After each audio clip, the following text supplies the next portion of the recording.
If the only thing you did this year was get up, go to work, cook dinner, wash clothes, and keep life going, your year was not a failure. And if you could not even do that, if some days you could barely get out of bed, or you were struggling mentally or physically, you and your year are still not a failure. That was not doing nothing. That was keeping life going, and that counts. Hello, hello. Welcome back to Smart AF, the show where we cut through the noise and give you the facts straight up. This is our last episode of the year, and instead of yelling about resolutions, habits, and glow ups, I want to talk about something much less flashy and much more honest: achievement, and why so many of us are mismeasuring it. Every December and January, we get the same message on repeat. What did you achieve this year? Your career, your body, your productivity, how much protein you consumed. Then it is straight into new year, new me, new habits, new body, new goals. Apparently, the version of you that survived this year is a problem that needs fixing. And I just want to ask, when did survival become something we apologize for, or worse, classify as failure? Somehow we decided that achievement only counts if it is visible, impressive, monetized, or posted online with good lighting. But most of adult life does not look like that. Most of life looks like cooking dinner again, packing lunches again, folding laundry again, showing up tired and doing it anyway. That is not failure. That is a form of success. Here is the part productivity culture leaves out. Psychology and neuroscience are very clear on this. Habits do not fail because people are lazy. They fail because stress changes how the brain works.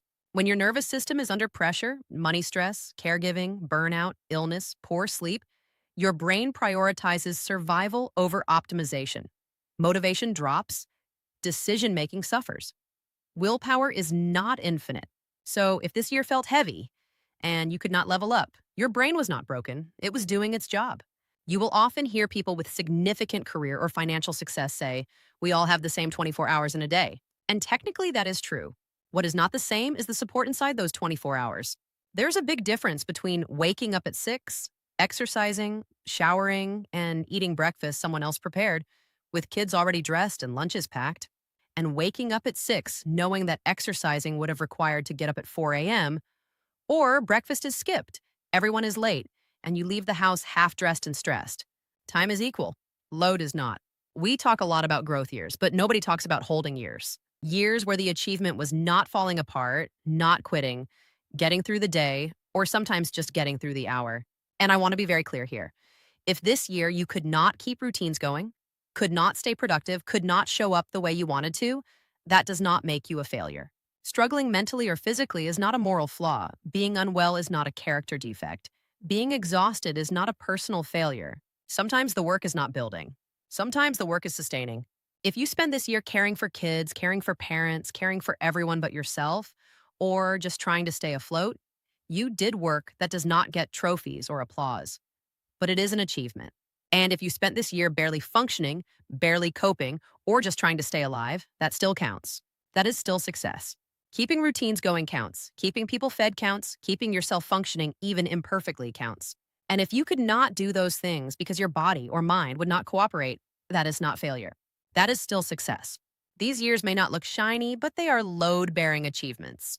So instead of new year, new me, here is a smarter reframe. Same me, maybe slightly better supported. Not more discipline, less friction, not fixing yourself, stopping the unnecessary guilt. Before you call this year a failure, pause. Ask instead, did life keep moving? Did I show up in the ways I could? Did I carry what needed carrying? If the answer is yes, that was not nothing. Keeping life going is not the absence of achievements. It is success, even if it does not look like it. You are amazing. Never doubt that. If this episode helped you breathe a little easier, share it with someone who needs to hear it. I will see you next year. Same me, same Smart AF energy. That's it for today's episode of Smart AF. And remember, making informed decisions is your right. So before you believe the hype, get Smart AF. See you in 2026. Thanks for listening. Do you know someone that can use this info? Please share this video with them. If you found this interesting, a thumbs up and subscribe would be awesome. And tap that bell so you never miss an update.